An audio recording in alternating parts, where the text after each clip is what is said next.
I've seen people blaming the church because they are divorced, but I think it's not fair. You only stayed in the incubator like for 3 days. Then the doctors called me in the office and told me we don't have enough incubators. I followed her in the minibus behind. I was sitting behind. She was in front. She didn't have any clue what was happening. She was dropping in Kabwata. I said, she's dropping at Kabwata. That's my. Then we dropped together. I was still watching from a distance, and then she went to. Yes, I was very nervous. I was very scared. Not knowing what will happen.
I'm Chungu Margaret Kapila.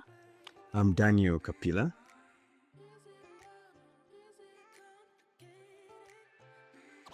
Okay, we met in, I didn't know that he saw me when we were attending a conference. I never knew him because he was another center and I was at another center. In terms of church? Yeah, in terms of church. Christmas. So it happened like my sister sent me because he was staying with a cousin who was a friend to my sister. Yeah. So he sent me to go and collect a jacket at his place. Yeah. So that was late, like 20 hours, because my sister needed to use that jacket for the next day. So I went on that flat and knocked in Kabwata. Knocked at my house. Yes. So I just find somebody lying on the chair. It wasn't even like I've never met him. That was my first time meeting him. I just used to hear about his name, that he sings in the choir, but that was my first time. So that's how he escorted me after collecting the jacket and asked me my name, about my family. So that's how we met. Then it ended there. That's how I met him. Kapila, your side? Yeah, she actually didn't know that I was seeing her for the second time. Because seeing her first time was during our preparations for the national conference, by then Grace Ministries. So branches of many choirs for different Grace Ministries would come together for rehearsal for the conference. Yeah, so I happened to have been one of the backing vocalists, of course, and our senior worship leader by then for the conference was Reverend Floyd Kaingo, who happened to be my senior pastor now. So he was coming from work. I think he was working for ZR, I was working for Zambia Sugar. So would normally come together and then would come. So we entered Mulungush conference. So that's where the rehearsals were. So we sat in the first line of facing towards the front of the pulpit of the conference. And then we were tired and we were discussing. Then someone just passed, the aisle, passed through us. Then she was walking direct where the other choir members were seated. Then we had a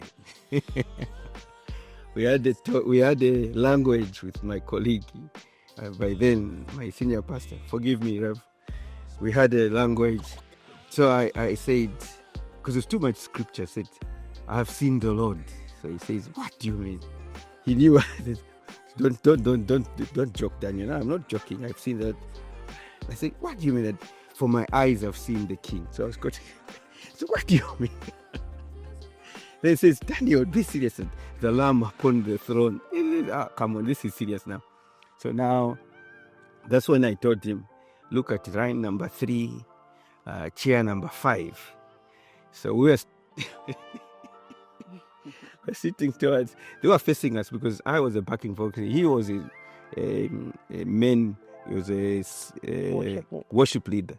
So as I counted, so it's line number 5, chair number 6. You see, I can still recall. And he stood up and he looked, says, what? I said, yeah, I think I'm being driven towards that. Says, oh. So after the rehearsal, we decided to party. We used to go together. Him, I think he was staying in Chilenche. Yeah, I was staying in Kabwata. She happened also to stay in Kabwata. So I told him, my friend, I leave you today. So I followed her in the minibus behind. I was sitting behind. She was in France. She didn't have any clue what was happening. She was dropping in Kawata. I said, she's dropping at Kawata. That's my.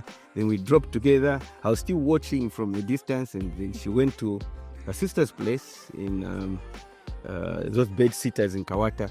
I also turned to my flat in Kawata as well. That's our first time we met.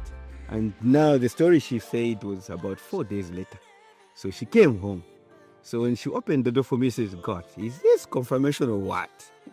So that's how I escorted her. We discussed, we found a lot of similarities, where's your father? She says, my father is late, my mother says, oh. I said, oh, even me, they're both gone.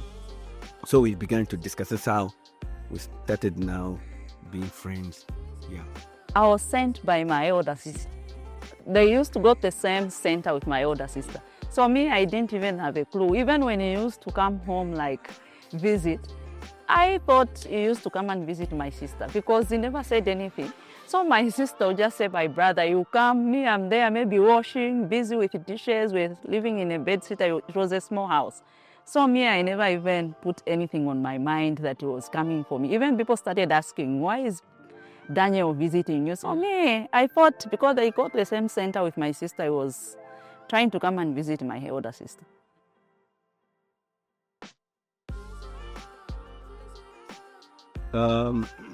Okay, I had a principle from mingling with elderly people. You know, when I lost my parents early, one of the things I think I benefited was I began to play with elderly people.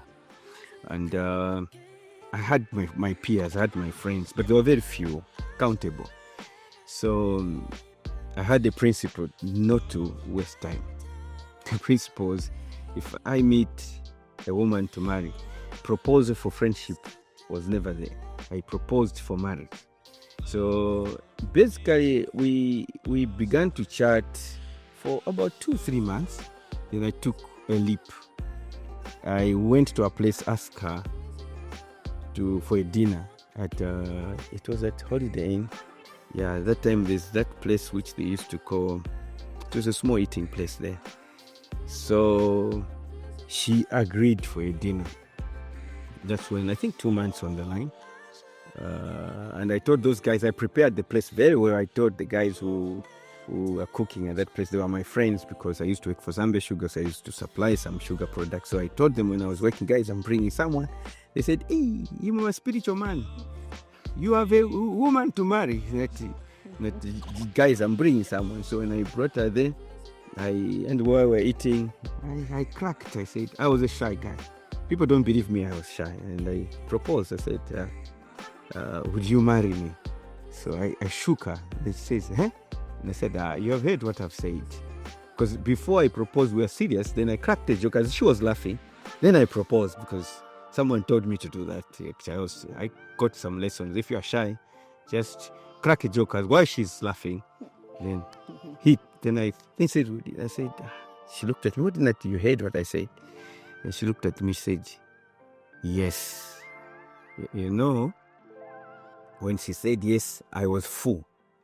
I stopped eating. I allowed her to eat. She ate. She was just looking at me. And I asked again, your S, was it a yes to friendship or marriage? And she says, marriage. You can't believe this. Immediately, I don't know. I think it's nature in me. I just said, now, I don't want to waste time. I did tell my relatives we approach your place. We didn't take long. I think 9 months on the line. We had our wedding. We did everything within 9 months. And probably some people would have been suspecting, why is he rushing? But I think I realized that I needed to settle. I needed to settle because there are certain things that needed to be put in place. Yeah.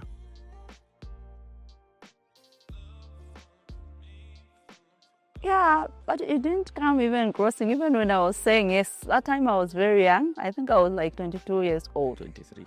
22 by the time. Oh, yeah. Yeah, I think I was like 22. Yeah, I think it just came in my mind that God just revealed something that I need to say yes and settle.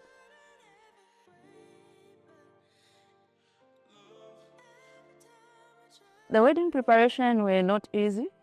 That time I was not working. I was depending on my sister. But our families came through that they helped. I had a color kitchen party. My sister organized everything. That time she started working in government. So she organized everything, the chairs from our working place, everything went well. Yeah. Yeah, and we had good friends. We're blessed to have, this is where believers play a very big role. I used to belong to a group, I think you have heard before. I was the youngest, I think, that group, Sita Youth with a Vision. It was a choir, so we had people that were elders. They were married. I don't know if you allow me to mention their names, but these are giants. I call them giants now. They are married, they're settled, some in UK. They came around us. My pastor by then, very good friend of mine, Rev Floyd Kaingu, came in full-fledged. My relatives, because by then we were both orphans, by the way. We got married as orphans. So Reverend Evans Sakunda blessed our marriage. The man we would have meetings that he would to encourage us and build us.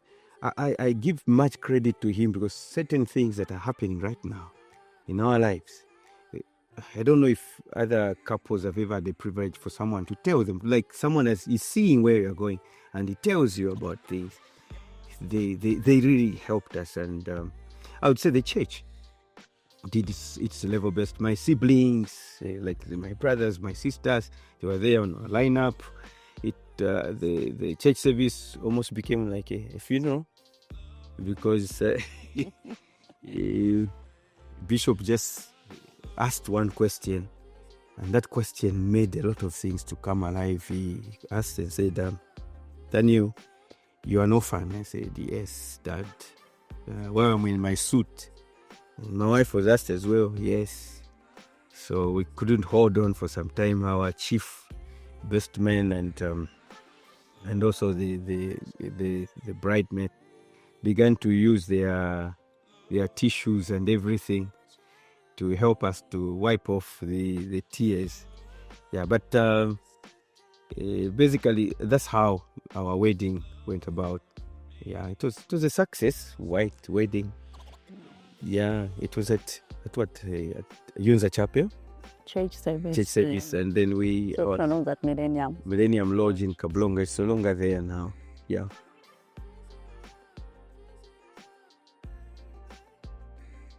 Yes, I was very nervous. I was very scared,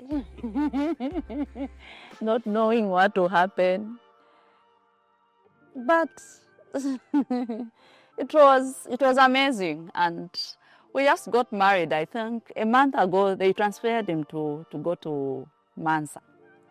So we separated, like we never stayed long, like maybe good 3 weeks. Then I remained in Lusaka. he was in Mansa, but he only stayed there for a week. He came, picked me up. Then we stayed in a hotel for our honeymoon was sponsored by the company for 1 year. Yeah, it was indirectly sponsored because what had happened was there was a need for me to be transferred, and I really want to thank my life. I think has been, when you are good to people, there's a return, and you shouldn't only be good to believers, you be good to everyone. So I intended to, at working place, I seemed to be a young person who was advancing in life. So anyone who was elderly, my mother's age, was like a mom.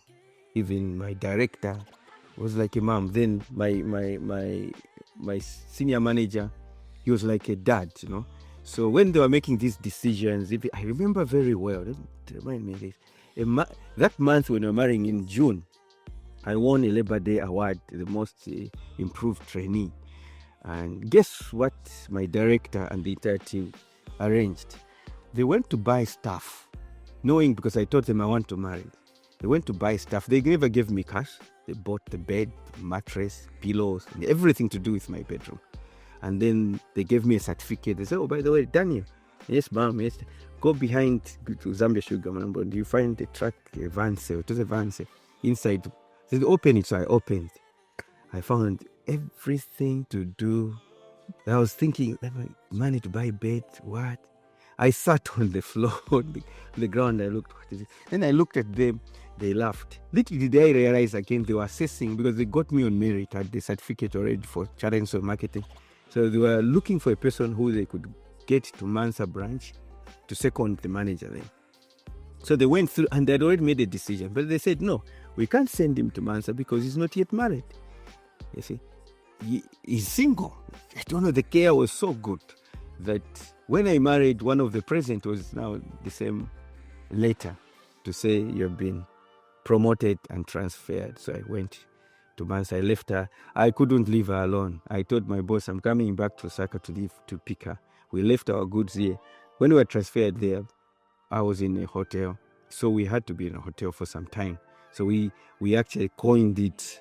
We coined it that sponsored, because I would leave the hotel, go for work, and come back, leave the lodge, go for work. So we coined it as sponsored by the company. So that's how God can work. Yeah.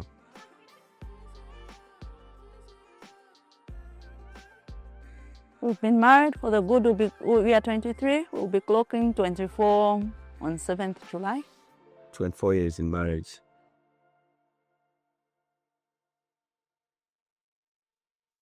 Yeah, that's a good question, Chip. I think one of the things that we are still learning in marriage is that marriages are different and they're unique.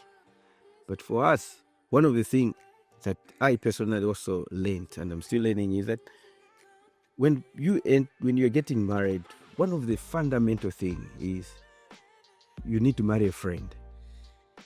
I know in counseling we are counseled, or roles, husband and wife, but I think the first thing is that you should marry as friends, because when you are friends, anything goes as friends.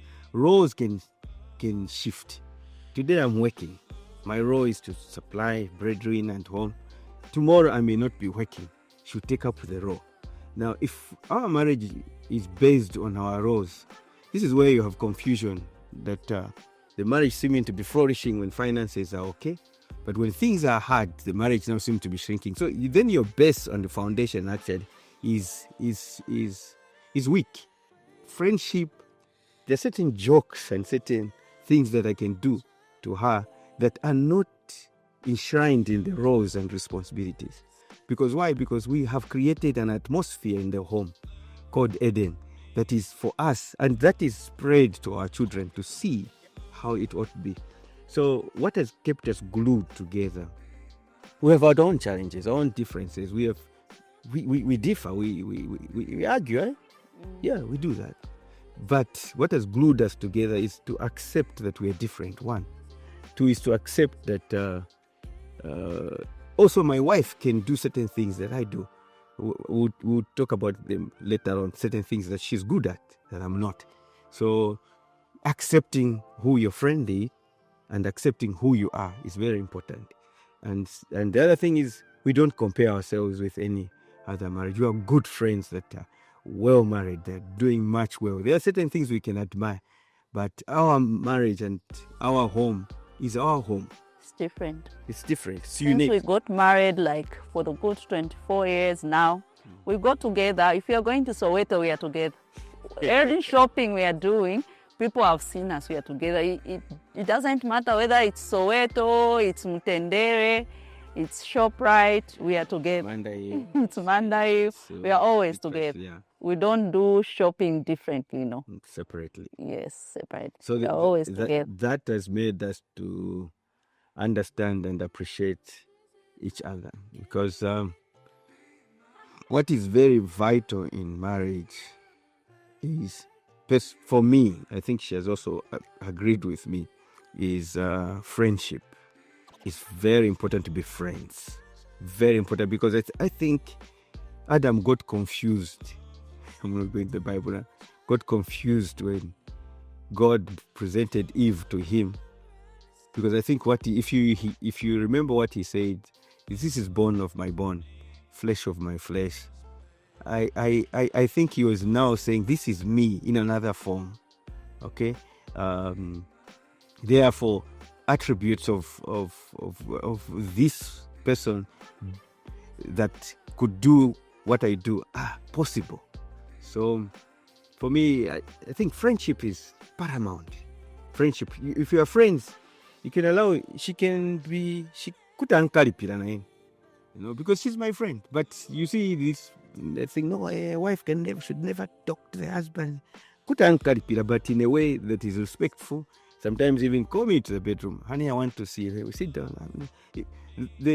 And once your wife has room, I'll tell you, as a husband, whenever you tell her she's wrong, she will listen, because she knows this person has the best of me at his heart.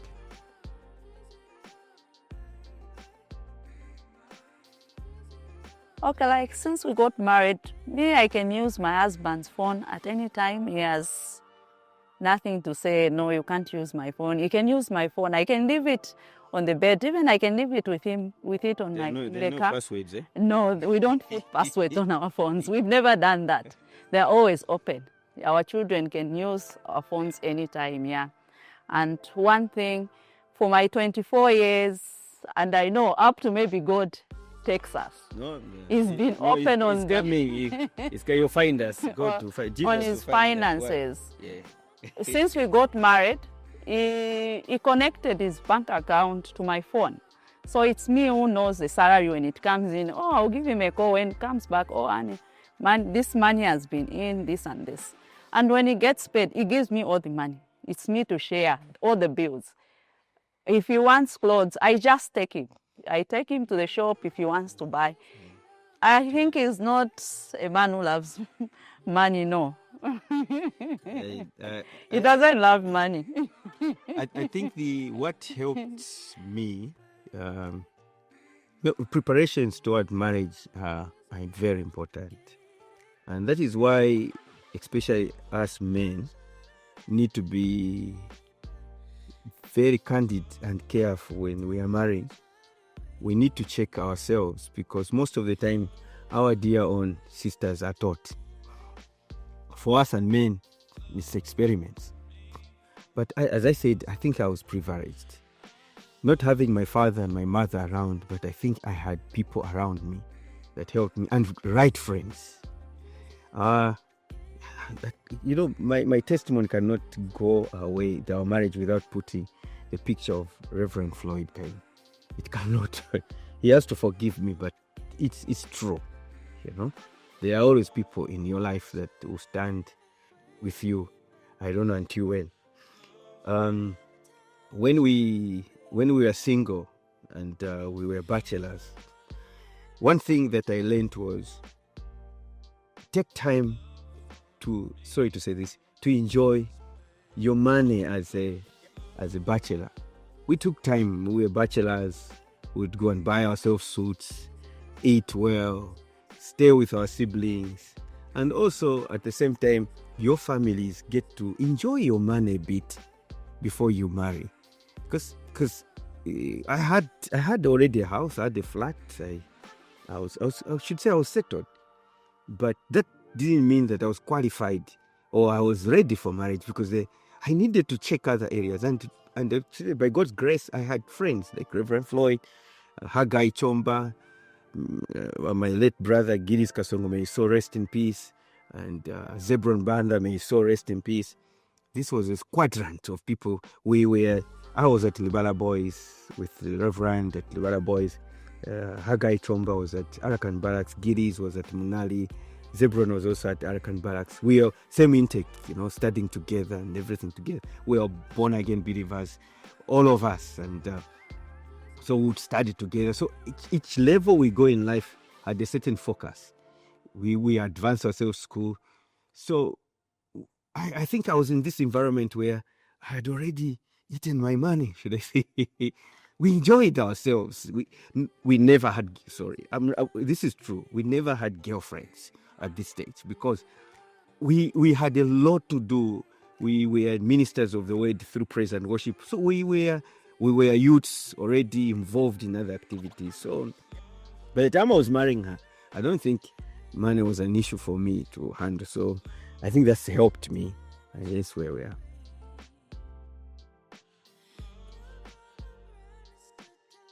Okay, my children, they were not outgoing when they were growing. They are 4. Yeah, the first one is 22, second one is 19. Yes, the first one the is a third man. one. The first one is a man, Is 22. The second one is a lady, 19. 10, The third one is a lady. 13, And the last one is a Benjamin 11. 11. Yeah. So Praise, Rebecca, Bethel, and Benjamin. Yes. There are 4, 2 girls, 2 boys. They never went into boarding school or outgoing for holidays. They were just growing, just being indoors. That's how we've raised our kids. They are just indoors, not outgoing. Or what they do in their home, they'll do the chores, go to study. Do the chores, go and study. In the environment where we've stayed for 13, 14 years, they don't have friends. They don't go out. Most of the time they are in the house, because most of the time they are on their books. Yeah, maybe because of the nature of my job, I think I've moved a lot. If there's only one province I've not worked on, and that's Northwestern province. All the provinces have been there. Nature of my career as a marketer by profession. Now, companies that I've worked for, they have intended to move me, or I've been a field worker for a long time. So we tend to be transferred from one place to the other. So to adapt in a new place, you'd find my kids would start adapting. There 2-3 years, I'm transferred. So you find that I'll go to a place where it's new again. So the culture would be, children now are indoors. So that mindset has gone in my kids. She's talking about studies. My children are studious. Probably it's because, I don't know, maybe it's me, because I love reading, I love studies. So they tend to be more book, and they have few friends, but not probably that excitement and so on. So we also developed a principle, even before they were born, that our kids will grow with them than going to boarding school, because we want to experience them.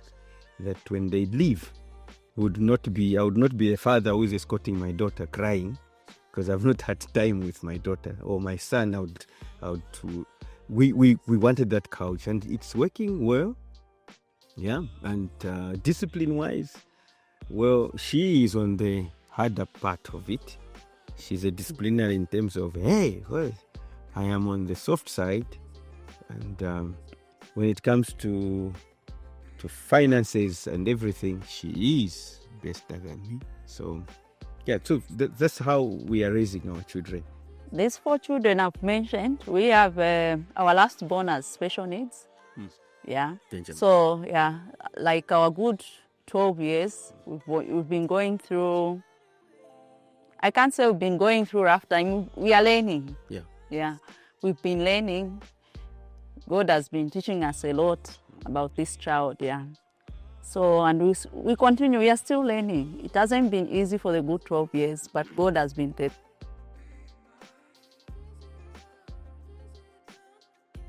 Okay, Benjamin was born 21. If he's 12 this year, then he was born. No. He was born at 7 months. She had a complication. So they rushed them to UTH. They induced me on 7 months. That's how he was born. He was born at 1.4 kg. Then that time they never had enough incubators at UTH. So they gave me, all these children were born okay. They gave me this 1 point. You only stayed in the incubator like for 3 days. Then the doctors called me in the office and told me we don't have enough incubators. You'll be working with the nurses with instructions. Each week you have to be bringing him at UTH for observation. So we'll just show you how to incubate him at home. And that's how we went home.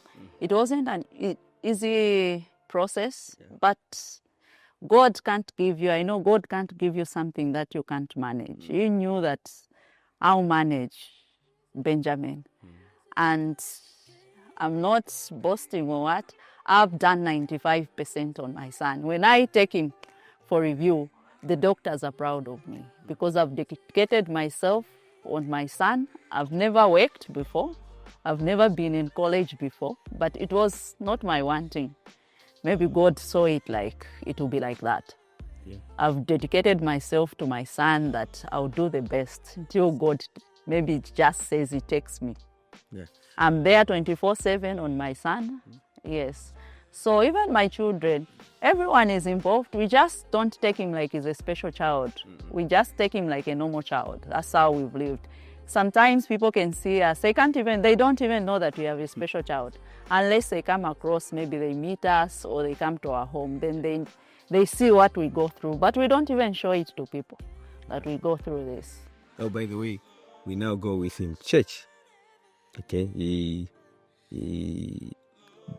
church is such a good atmosphere for children, especially in special needs. You know, God, when you take your child or anyone with special needs in an environment where there's prayer and worship, it's an additional factor to that child. Benjamin, to me as a father, has been a point of where I've noticed that he has even brought us together with my wife. His coming in our life has been a lesson that you need to thank God for everything. Each time we should go to UTH for the past, if that was 5 years, I was in and out in Choma, Lusaka, but I had even a flat in Choma because I was working. The time that Benjamin was admitted was UTH. I was working in the field and working with farmers there. Then I was told, so I had to come back. And very, thank God, fortunate, the company I worked for by then I listened to my plea and they transferred me to become a manager in Lusaka, in Southern Province. So Benjamin has brought a certain atmosphere at home that we appreciate God for, and that children are different. Yeah, like she said, the first son, we had no challenges. Second daughter, third daughter, then the last, Benjamin was born.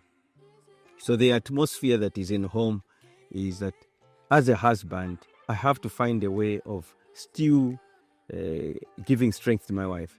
So we have made it a deliberate move. Every week, if it's weekend, I have to be with her.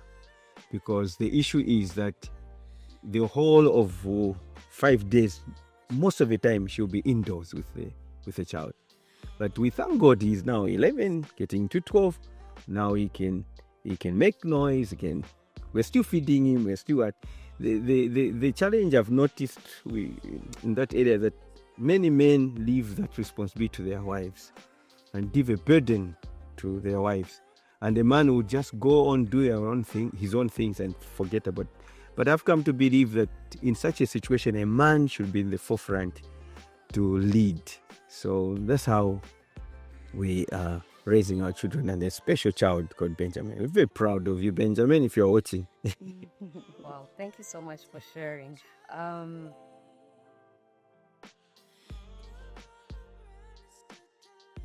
This one is a good man, hardworking,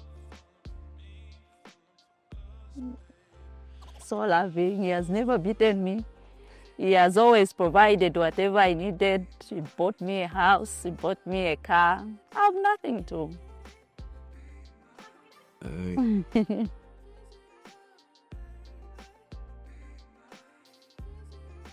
This one is a stamina. This one, in terms of projects, I'll tell you one thing. This is external. I'll tell you about something else. But in terms of project managing home, she's a manager of the home. She's not my housewife. She's not a housewife. She's a manager. She does more work than I think if I could hire a manager to manage my estates. This woman, you're seeing him. She is down to earth. She is lovely. She has taught me a lot of things that I didn't know. If I tell you, my guys were always example. I see my child stock in my bedroom, in my sitting room. Tiredness. She's just, I don't know. And I think that's why I didn't waste time to propose her and quickly marry her. Because I think I can manage if I don't know if she was not in my life. I don't know. God is God of purpose. And she's a good woman.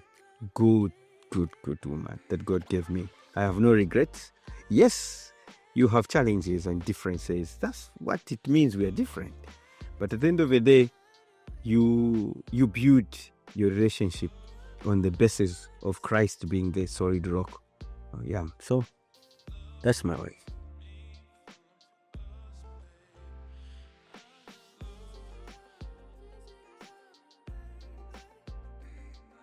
It's okay. It's hard for me sometimes to apologize, but it does. Most of the time, it does. It's rare to see men apologizing. Sometimes we even knew.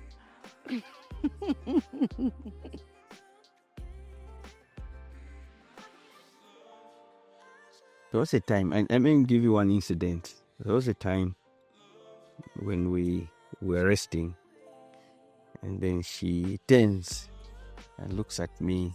I say this with all humility and glory to God. And she turns, she says, you know what? And her tears were dropping. She says, I don't know what I would have been if I didn't meet you. I don't know that I would have been where I am now. I don't know what she means, what she meant. And she said, thank you so much for being a good husband and being a friend. So this woman, naturally, she's a medical personnel, because what she knows about drugs and I don't know, maybe but she told me. I've learned a lot on my son. I tell you, but yeah, this is hard to me.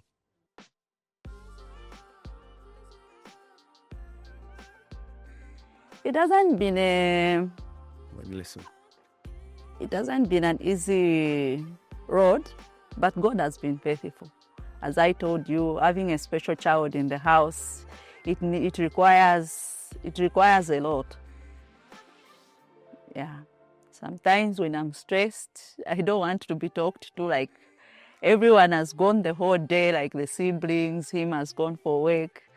Then the whole day I'm with Benjamin. Sometimes I just become stressed, I just become tired. Everybody will come, they'll go and sleep. You remain again, maybe you sleep 0-1. Sometimes you feel isolated, like there is no one on your side. But he's always there. I give him time, like when he comes, he needs to sleep because next day he needs to go for work. So it's just the way you understand your partner. Otherwise, I've said he's a good man. When you find that person meant for your life. Certain challenges in life are like softened or made easier. That's the journey of marriage I've learned. When I found this woman, I think certain things that could probably mean so hard to us have been made lighter. Because I think it's true that your wife is your helpmate. It's very true. And the one scripture says, women are clothed with strength. They are strong. And if you are a man who's strong, you can't have a help or a person or something that helps you that is weak again. It ought to be stronger. So in my journey in marriage, to raise children, even to advance in my career, even to appreciate what God has done, even spiritual advancement that know God more, you need a woman. As a man, you need a woman that really fears God. And this woman, she always wants to be in the back. Back. I'm an outgoing person. I sometimes say, hey, come on. But she would just go she would lay back. That's the type of woman I have. But I think she's complimenting, and I'm complimenting who she is. So that's the lesson I've learned in this journey.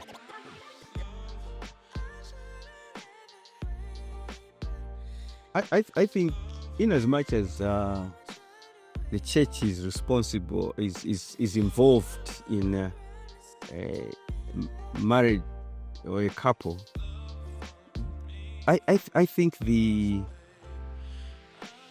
big challenge is between the two. Okay, between husband and wife.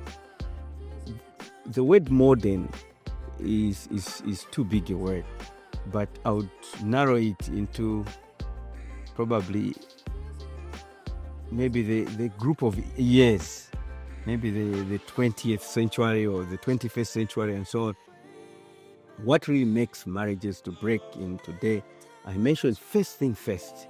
Before you even go and ask to be married, either by a pastor or a priest, whoever it is, the two that are getting into that relationship should realize that we are getting into this seriously. And first and foremost foundation is that they should be friends. The challenge when you put your foundation, if your foundation is wrong, okay, you allow people to get into your life to tell you what to do and where to go and everything. And also the other thing is that if Christ is not the center focus in all this matter, if money is your center focus, if it's about you are affiliated with the so-called rich or the famous and everything, or your giftings, just because my wife can sing, I can sing, then we ought to be married. Or because you have certain similarities, then your foundation, once those factors that you entered married in are shaken, or they are no more, if it's beauty I was after my wife and it's no more, then the marriage. So the issue is not even that the church, yes, we can say the church is people, there are people in the church, they affect your marriage, but at the end of the day, it is you and your husband or your wife. So that question today is a church in the modern marriage. I think our parents or those that got married before us, there's a certain thing that they're doing that I've learned, and I'm seeing some of aunties and uncles, is that our culture sometimes plays a very pivotal role in making our marriage strong. We are coming from families, we are coming from backgrounds, we have relatives, we have got those relatives from the village. Sometimes even when they come into our home, they can't fit very well because you have made your home so... You know what I can say? I can say, I don't know.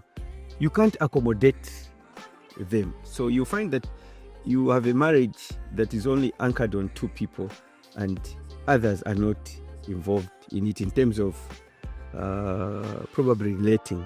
So for me, the church plays an important role, yes, but I think the church is trying its best, but at the end of the day, it is two of you.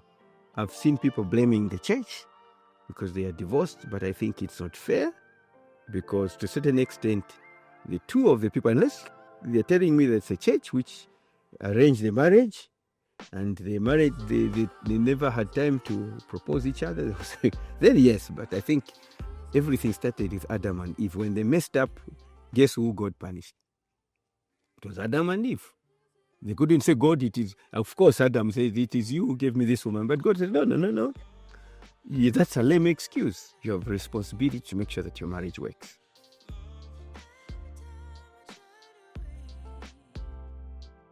Yeah, once in a while. It's not always. Maybe when everyone is at home on time, we have it. We can pray together. We can have Holy Communion together. Or sometimes he has classes after work. Sometimes he knocks off late, maybe. Sometimes the girls are doing their assignments. So it's not always. We can have it once in a week, twice in a week.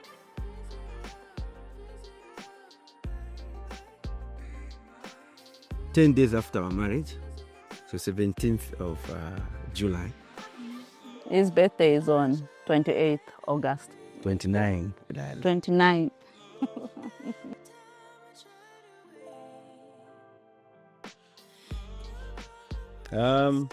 Our birthday are not, but to us, it's a marriage milestone.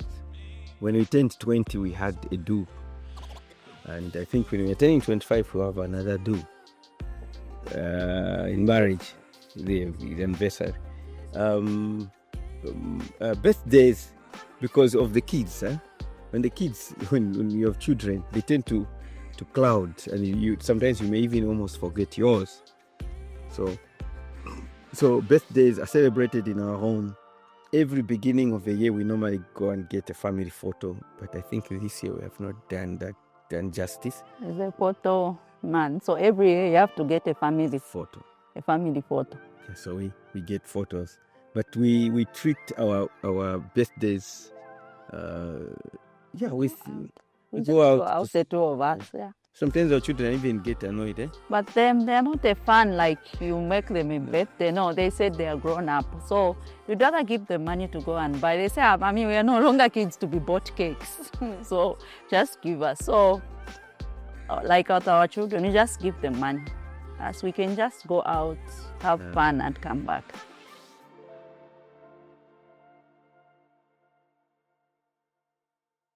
My name is Daniel Kapila. My name is Chungu Margaret, and this is how we met.